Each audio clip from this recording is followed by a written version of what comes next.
Veritas Acquitus by Bonesboy15, Chapter 37, Debrief Departure. Whisker Boy, for the 100th time, I know that you're sorry. What I am angry about is that you haven't come back to Beacon, Yang said over the scroll call. Naruto grimaced and scratched the back of his head at his girlfriend's frustrated growl. He was currently sitting outside of the commander's office, waiting for his team's debriefing to come to an end. They'd returned a couple of days after he was released from his strange underground prison. And in that time period, he'd had spoken with Yang over scroll, vidchat, and shared text. Every time they did speak, after he clarified that no, his team hadn't dropped out of Beacon, but were hired for a job by Khan's commander, she would bring up their return. I know, but this is a long-term assignment, and I wasn't exactly present to accept the mission. Naruto sighed. He rubbed his face when she huffed through the line. They shouldn't have been able to accept. Yang, before we go out on one of these missions, hierarchy has to be determined by a team leader in case of a WCS. A what? Worst case scenario? Naruto said. I made Sasuke my second in command, and he wouldn't have taken this mission unless it was important. I can't tell you all of the details. That's convenient, Yang muttered sourly, but Naruto ignored her interjection and continued. I can tell you that it is important. My hometown is in danger. You're a first-year huntsman. What difference could you make? First of all, ow, that hurt both my feelings and my pride. I expect a kiss to make it better. Secondly, you remember what my team did during the breach, right? Naruto asked pointedly. He leaned his head against the wall and cracked a grin. Or are you still miffed that we blew up the square while your team only left a few dents? Naruto, I'm being serious. And so am I, Yang, Naruto returned firmly. As his grin slipped from his face, he looked forward out the windows of the commander's waiting room to observe the sun setting over his birthplace. And this is our home, where we were born, raised, and trained. I'd risk it all to protect it and Beacon. Wouldn't you give your life to protect Patch? When you get back, I am so cashing in our bet. Figured as much, Naruto sighed. He rubbed his hand over his face. Anyway, I can talk you into a double or nothing. Nope. Damn, Naruto groaned. He cracked a little smile when Yang laughed. At least she wasn't growling anymore. So, anything happened while we've been gone? Laura told me that she thinks Pyrrha's crushing on John. Really? Huh, I didn't see that coming. I know, right? Yang snorted. That's like saying Weiss has it bad for Kurama. Now that's funny, Naruto laughed. It's never gonna happen. Kakashi stared across his desk at the three young men seated across from him. Two were his former students who'd grown slightly since he last saw them, both externally and internally. The newcomer was from Khan's sister village and the prodigy of a known and wanted assassin. Kakashi knew the boy's story already. He had known everything as soon as Ospen sent him the team roster, and until very recently, his faith in Ospen's decision hadn't been shaken in the slightest. That being said, the three across from him looked shaken, sleep-deprived, angry, and anxious. Kakashi watched them jump when Obito popped back into the room from the records building. Most would have missed it, but some experienced huntsmen and huntresses would have seen the tense shoulders, the hands moving quickly to or tightening around their weapons, and their eyes dilating in preparation. Experienced soldiers, those who'd experienced horrors of combat that most modern huntsmen and huntresses likely never saw, would notice the rapid movement of eyes as they scanned the surroundings, the quickening of breath that came with the rush of adrenaline, and the slight tremor or twitch somewhere on their body. Kakashi and Obito shared a quick look, unnoticed by the three inexperienced teens. They were familiar with the science because they saw it in each other every day. The deaths of their teammates, friends, and their teacher left wounds that no amount of counseling or bandages could heal. They just survived day by day, living lives that could barely be called such. Though the symptoms weren't as severe for the three, Kakashi could tell that they were not fit for any sort of field mission so soon. What did they see to rattle them so much? The commander wondered. He interlaced his hands and looked the three over again. Of them, one was more anxious to get this over with than the others, so Kakashi addressed them first. Walk us through what happened, Kurama. The fox-tailed faunus' jaw flexed, and he took a deep breath. 2 days after our departure from Beacon, Obito Nohara, aka Fire Shadow, approached us while our team leader was detained. Kurama began. Our mission was to investigate the disappearances that had occurred in Kon's red light district. We started with the reports and dismissed the grim attacks as the cause simply because there were no signs of intense struggles, and and that whoever was reported missing was generally a member of Kon's forces. We suspected that the disappearances were because of narcotics used to drug the victims and relocate them with possibly unreciprocated sexual intercourse intentions in mind. Basically, we planted a trap, Sasuke added. He ignored the dull glare Haku sent his way from the pun that Yang and Naruto would approve of. Kakashi arched a brow, and Obito bit down on his cheek to conceal a chuckle. Team Nox's second-in-command continued undeterred. Haku went into the bar that was the location closest to or where victims were last sighted.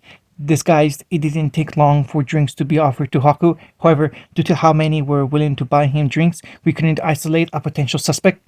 And instead, you risk giving yourself alcohol poisoning? Kakashi asked, looking skeptically at Haku.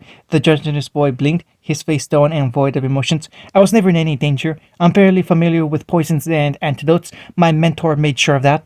Keep it up with that attitude and I might just start to like you, kid, Kakashi thought, while he stuck with his own mask to conceal his true feelings. The commander looked back at Sasuke and nodded. It was around 3 in the morning. Haku was affected by something, Sasuke said. He looked at Kurama. Kurama noticed and abnormally with Haku's aura flow. Slushy and rapidly weakening. He was drugged by something senseless, Kurama added. The Faunus tilted his head. That, or the sheer amount of bar stench in the air made it impossible to isolate the drug. And you call my keen eyesight bullshit, Sasuke muttered, shaking his head, and the younger archer continued. At any rate, once Haku was drugged, we waited for him to leave and get abducted. Without identifying the abductor, Kakashi asked skeptically. We figured it would be too risky to try and get visual confirmation on the pickup, Kurama admitted. The Faunus cracked a small smile, and luckily for us, but mostly for Haku, there was no sexual intention that threatened his vulnerable state. I will tell Velvet you said that, Haku deadpanned. Kurama shifted uncomfortably in his seat. Velvet? Kakashi suddenly arched a brow as he scrutinized the Faunus. Kurama got a serious girlfriend? Oh, my inner gossip must know more. No, wait. That can come later, Kakashi. Stay focused. Considering that you're all still alive and he made it back in one piece along with the missing others, would it be unreasonable to ask that we jump to the real discovery made? Kakashi asked. The 3 teens visibly became serious and solemn. Any of the commander's amusement from most of the story up until now had been lost. Well, we discovered that Orochimaru had constructed an underground laboratory where he performed genetic experiments on humans to give them abnormal faunus-like traits. Bastard already gave himself a reptilian makeover. Kurama growled. His hand tightened around his staff until his knuckles threatened to break through his skin. It's several miles east of Kon, between the ruins of grasslands and Bakuo Shame. Between the grasslands and... Dear God, I thought we had more time. We're not ready for any sort of attack. Kakashi straightened in his seat and narrowed his eyes. He glanced at Obito, whose lone eye was narrowed and his left hand trembled as it balled into a fist. Obito, addressing his blood brother, gained his attention immediately, despite the low volume he used.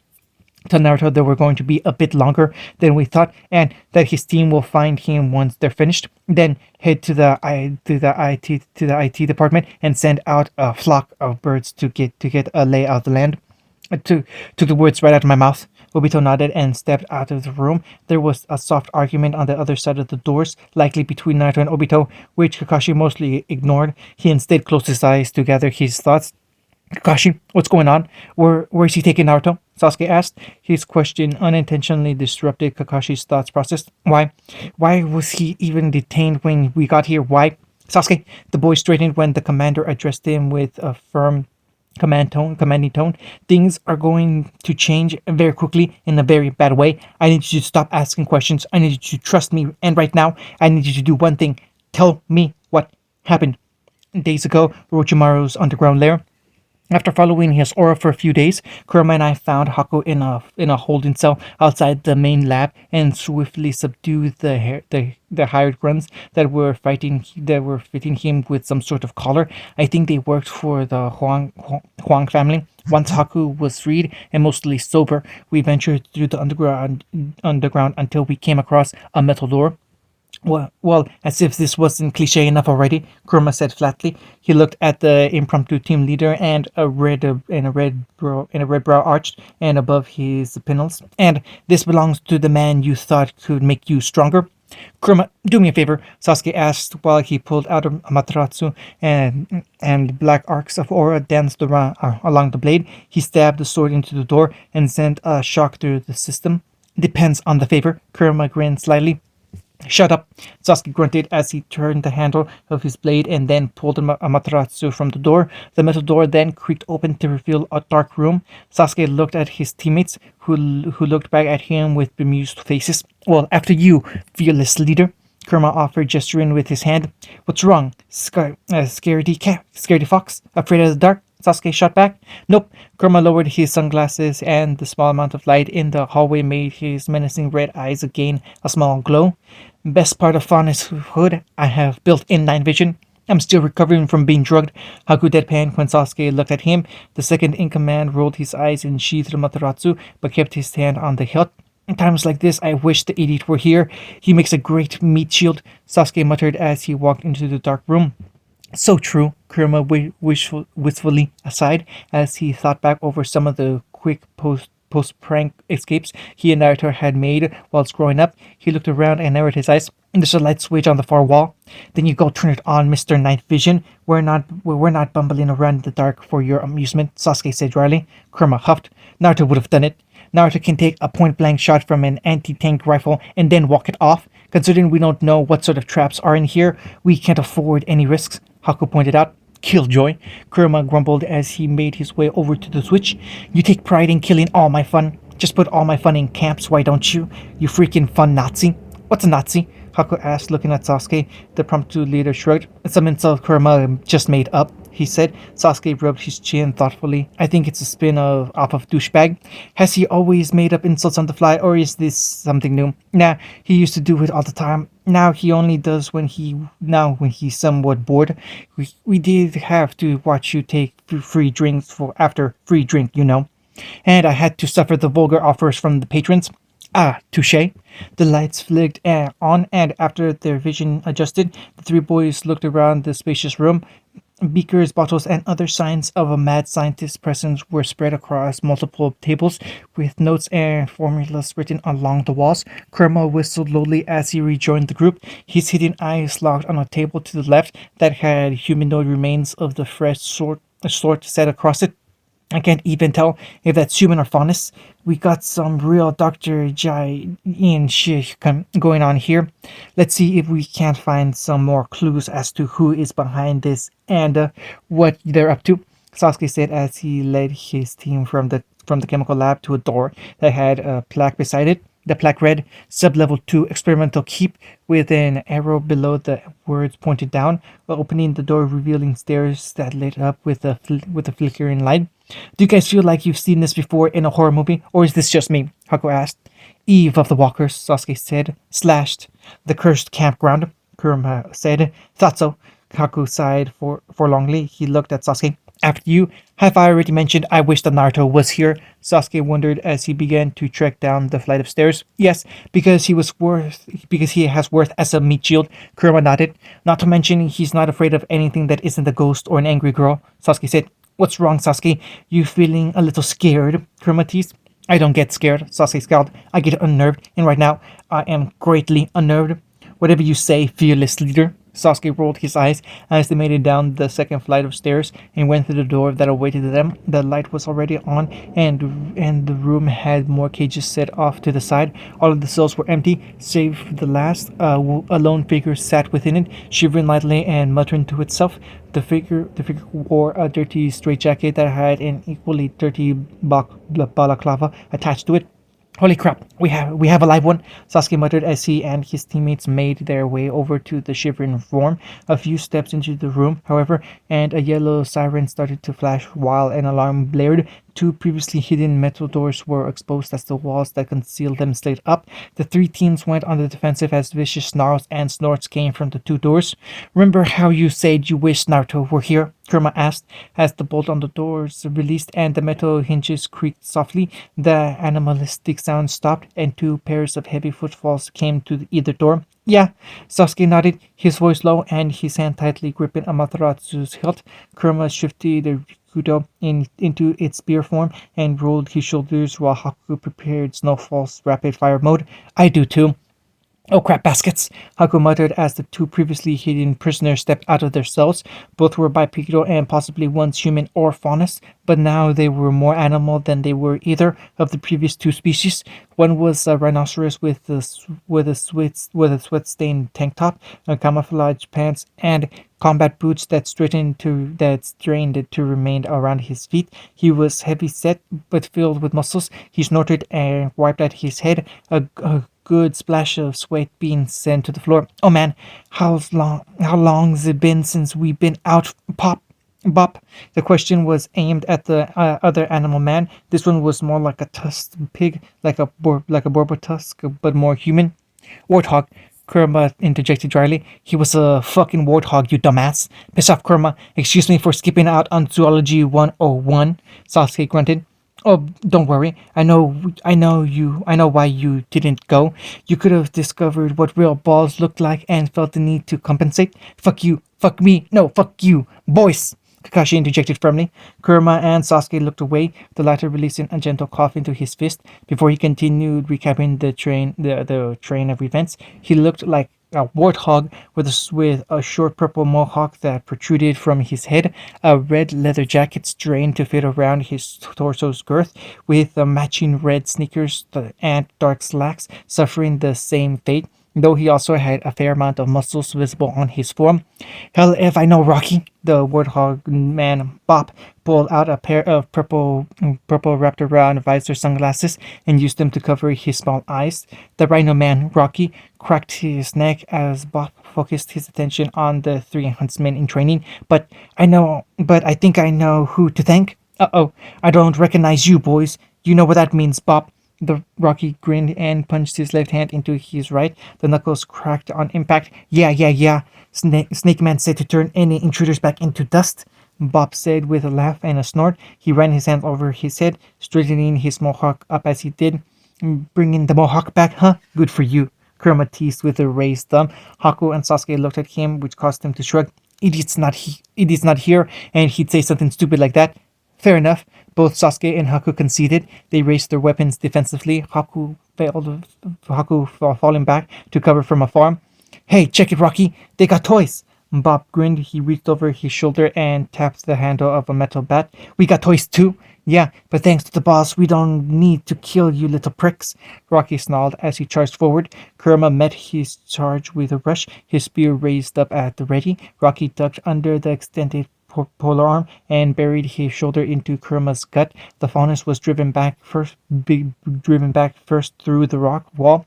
Sasuke and Haku shared a glance before they looked at Bob. The warthog rolled his head and then held his hands up, beckoning them. Yeah, no. A twist of the wrist and Sasuke held the Mataratsu in its bow form. Frostbite. Right.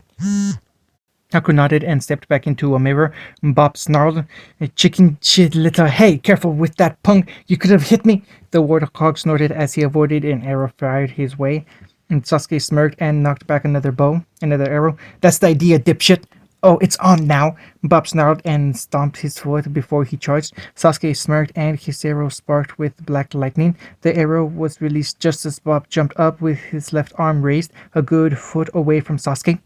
In the recently made room, a dazed Kurama had been pulled onto Rocky's massive shoulders in a reverse firearms carry. The Rhino Man had wrapped his arms over one of Kurama's legs and around the faunus's neck. Rocky pulled his arms in, thus overexerting Kurama's spine. The faunus reacted accordingly with a drawn-out cry of pain. Little good that faunus flexibility does for ya, freak. Rocky jeered as he jumped around in a circle, driving his shoulders into Kurama's spine and bruising the areas he had his arms wrapped around him. It was to this sight that Haku popped out of his ice mirror. The former Dark Hunter apprentice silently made his way to where Rikudo had been discarded. He picked the spear up and whistled sharply to get Rocky's attention. The Rhino Man stopped his abuse of the faunus, but did not let him go. Instead, he grinned and pulled down on Kurama, who groaned at his back's pain. Hey cutie, why not ditch the zero and get with the hero? Rocky asked. Haku simply smiled and closed his eyes. Because for one, I'm a boy. Rocky's grin didn't change in the slightest. And two, I don't like it when others hurt my friends. What's this? Rocky pulled again and Kurama's back let out a soft but audible pop. This isn't anything compared to what I'm going to do next. I figured as much. Haku sighed. Quick as a whip, Haku spun Rikudo around in his hand and threw it at Rocky. The spear stabbed through Rocky's thigh and elicited a roar of pain from the Rhino Man's mouth. Haku then pulled Snowfall up and whispered a single word, frostbite. Kurama, more than aware of the world around him, took advantage of Rocky's injury and pulled the arm around his throat up to his mouth. With the ferocity seen only in a cornered animal, he quickly sunk his teeth as deep into the rhino's forearm as he could get. It was enough to force the Rhino Man to release him in the form of a throw. Kurama landed in a roll and quickly righted himself. He spat the chunk of meat he ripped out and grimaced. Barely broke through the fucker's hide, let alone his aura. Kurama growled as he rubbed at his mouth with the back of his hand. I will do the rest. Haku pulled the trigger of his weapon and held it down. The semi-automatic going full out as dust needles fired in bursts of 6. The strangely colored gems quickly and effectively pierced through Rocky's torso. This continued until Snowfall was emptied entirely. You think this will stop me? Don't you know what I am? Rocky snarled. He pulled Kurama's spear from his thigh and discarded it to the side. The Rhino Man began a weak limp forward, his body's movement restricted by the needles that pierced his skin. I'm a juggernaut, bitch! God, that line sounds so stupid. Fitting, really. Kurama smirked as he got to his feet. Do it. Haku nodded and released the trigger he still had pulled down. The needles immediately embedded throughout Rocky's body, starting to pulse and glow, which drew the bipedal rhinoceros to a pause. He looked down as well as he could at the needles. What the hell? What are you doing? Frostbite, dipshit. First it hurts like a motherfucker, then you'll feel nothing. Kurama grimaced and crossed his arms while Haku watched him impassively. The fox faunus's tail flicked in annoyance. Before the boom, tell me this. Were you a human or faunus before the experiments done on you? Rocky sneered for a moment before he grinned. You think I'll tell you? You think I'll tell you? I ain't the brightest crayon in the drawer, but I'm not stupid enough to tell you jack shit, you filthy animal. I'd feel insulted if you weren't basically the toy of a man with the fetish for anthropomorphic animals. Kurama deadpanned. He lifted a hand up to shield his eyes as the needles burst with a massive explosion. After the smoke cleared, Kurama looked at Haku in disapproval. Ice dust? Really? We're in an enclosed space. I wasn't about to use the explosive dust. Yeah, but really? Shut up. Haku grumbled as he stalked out past the frozen form of Rocky. Kurama followed him and plucked his spear from the ground as he walked by it. The faunus paused to soak in the frozen form of the strange experiment. If you really tried, I'm sure one day you'd make a great masseuse, Kurama said to his frozen foe. He walked out of the room and arched a brow while he sniffed the air. What smells like charred dumpster bacon? Better question, how do you know what that smells like? Sasuke asked flatly from where he stood beside the cell that held the dirty prisoner. Touché, douchebag. Kurama sniped with a smirk as he shifted Rikudo back to its staff form. The three teens turned their attention to the captured man and frowned. Kurama spoke next, his arms crossed. So, what do we do with him? To make a long story short, we busted the prisoner out and hightailed it back here, Sasuke said. He watched his former teacher with narrowed eyes. The man across from him betrayed nothing, not that he ever did. If anything, Kakashi looked disappointed. That's it?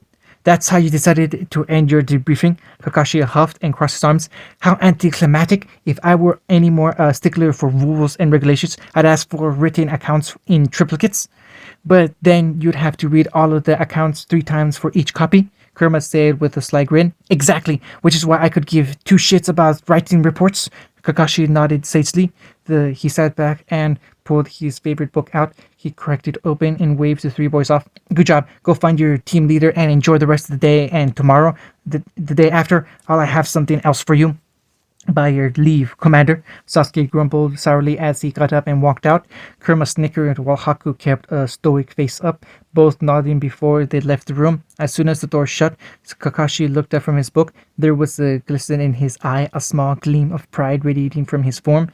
Enjoy the peace while it lasts, boys, for it won't last long. Of all the places Kurama, Haku, and Sasuke could have found Naruto at, they certainly didn't expect to find him at a small, quaint tavern whose name had long since faded off of the building but started with an F. The whiskered blonde was in the midst of entertaining a few of the regular patrons and the barkeep with tales of Beacon Academy, only stopping when he spotted his team approaching. He then left the bar with a few good-natured jabs sent at him on account of his cliffhanger before he met up with his team at a small table in the middle of the tavern. Before we start anything, just know that Yang wishes you all the sourest of black eyes, Naruto said cheerfully, the flush on his face showing he'd already had more than enough drinks to get him tipsy. He whistled at the passing waitress and raised his hand. Bring round 4 mugs of the strong stuff and keep it coming. Yes, sir. The woman laughed as she filled the order. Naruto then turned to his surprised teammates and raised a brow. What? Why are you in a rush to kill your liver? Kurama asked bluntly. Naruto barked out a laugh and slammed his hand on the table. Ah, that's a good one. Naruto wiped a tear from his eye. I'm not drinking all of it. We're drinking together to celebrate the pervy old toad. A rousing cheer and raised glasses echoed in the bar following the blonde's toast. Naruto, I think you're supposed to drink yourself blind before you sob yourself unconscious on a girl's shoulder, Sasuke said dryly. Naruto scoffed at him and gave him the bird. First of all, ass, uncalled for. Secondly, like I said, we're celebrating the pervy old toad, not mourning. I did that already, and it's not fun, Naruto said with a small frown. He gained a grin as the tavern girl, who was blessed with a chest and a mighty booty, set the drinks before them. Naruto put a lean card on the table. Thanks, get yourself a drink or save it for another day. Sure thing, cutie. The girl winked as she slipped the card into her cleavage before she walked away with a sway in her hip. Naruto paid no mind, but Haku and Sasuke stared dead on at the action and then looked at the lightly flushed blonde. Kurama arched her brow. Okay, what did you do to make her so enthralled? Sasuke asked.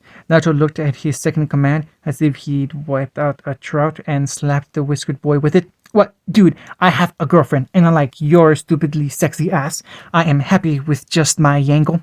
Even if you guys stole me away for some bullshit reason, Naruto said, grumbling the last bit to himself as he picked up the new mug and sipped down the drink. He put the mug down on the table and grinned. Ah, that hits the spot.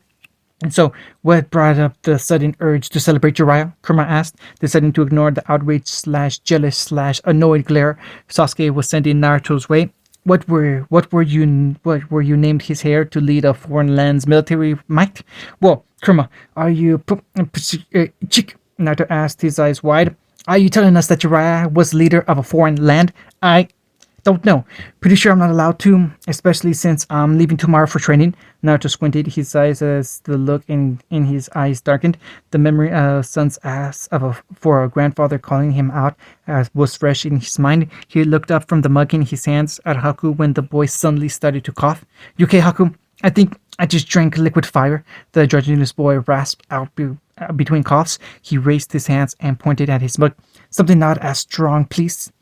Pussy, Kurama, Naruto, and Sasuke scoffed before they each took a swig of their drinks. Kurama and Sasuke's eyes shot wide, and they both suffered the same fate as their girliest featured friend. Naruto scowled around at his friends. Seriously, you guys are so going to be screwed when I leave. Where? Sasuke covered his mouth with a fist and then pounded his chest while he forced back the tears that bathed his eyes. Damn, that was liquid fire. Where are you going?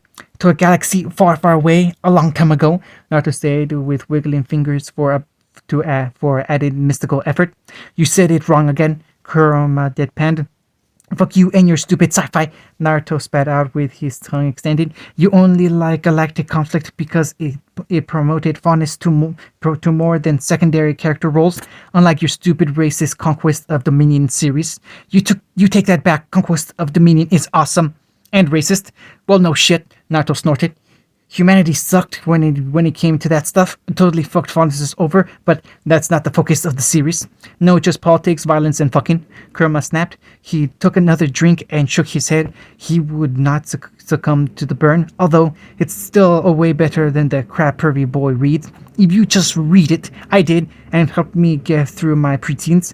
It is not juvenile, just horrendously immature. He's got a point there. I thought we were talking about the idiot leaving. Why are we bashing on my books? Because that's way more fun, Haku said with a cheeky smile. He thanked the busty girl as she replaced his drink and leered at her departure. He returned his attention to the table when she disappeared around the corner. And Naruto's not leaving for good, right? No, man. Like a week, maybe two, tops. Naruto nodded firmly. There, see? Haku smiled at Sasuke, who scowled. Fine. But no more ragging on my books. Not our fault you're a perv with a library fetish. Kurama, what? It's not. The four broke down into a heated debate over what was and was not good taste in literature, all the while sending good-natured barbs at one another. The next day would mean the separation of Team Nox once more. For now, however, they'd enjoy each other's company and cement the strength of their bonds with one another. Amaka, Chibi Nox, a fairly entertaining tale. Okay, you sure you're up to this, Haku? A flushed, short, and stocky Naruto asked. Beside him, an equally plastered Kurama sat, holding his mug while grinning eagerly. I am Bakuin Naruto. Of course I'm up for this, Haku scoffed, slightly insulted by the insinuation. It's not just a con thing. Every Bakuin does this. Damn straight we do. Because we're not just the outcasts of the world. We're the best that Remnant has to offer. Kurama cheered. Sasuke kicked his shin under the table. Shut up. Let's do this and start. In time. The unexcited boy glared at his team leader, who waved him off. Yeah. Ready? Naruto asked, grinning. The three boys nodded and waited for a moment before they began to thump their mugs at the table. The tavern quieted and the boys let out a unified chorus. Oh, you can search far and wide, you can drink the whole world dry, but you'll never find a beer so brown as the one we drink in our hometown. The patrons cheered their drinks as the four boys climbed atop their chairs and continued their drunk-induced song. The four pointed at nearby patrons as they continued with the next line. You can keep your fancy ales. You can drink him by the flagon, but the only brew for the brave and true comes from the grim dragon. They finished their lines, then knocked mugs before they downed their drinks. Naruto hopped over to stand atop the bar and gained the attention of the crowd. He stomped his foot in rhythm that their audience soon matched with claps, stomps, or bangs of their own before he began to sing. Hey ho, to the bottle I go to heal my heart and drown my woe. Rain may fall and wind may blow, but there still may miles to go. The tavern's occupants cheered as Naruto took a swig of his mug. Kurama hopped over to the bar to join Naruto, throwing his arm over the blonde's shoulder. Sweet as the sound of the pouring rain in the stream that falls from the hills to plain, better than rain or rippling brook, is a mug of beer inside this cook. Kurama finished his line and knocked his mug with Naruto's before he downed a swig of his own. Sasuke climbed atop their table and steadied himself before he continued. Strange and dark is the world outside, but in the pub we've not to hide, with lots of ale and barley wine. This evening is surpassing fine. Those with drinks in hands all cheered at Sasuke's line, Naruto and Kurama included. As the last Uchiha downed his drink with a heavy gulp, Haku climbed atop a neighbor's table and grinned. Harvest in and cold without, and huntsmen strong are huntsmen stout, not to fear and not to think, for huntsmen now have ale to drink. The tavern roared in approval as Haku finished his line. The compact hero took a lone swig of his drink before the whole crowd joined in to finish off the tavern song. The sun lays right down to sleep, to slumber long and slumber deep. Hushed be hunter, lass and lad, with face plump and faces glad. A land of peace and a small dirt hole, and a pouch of dust for us to roll. Never falter, never fear, for vacuum all will always be here. End of chapter 37.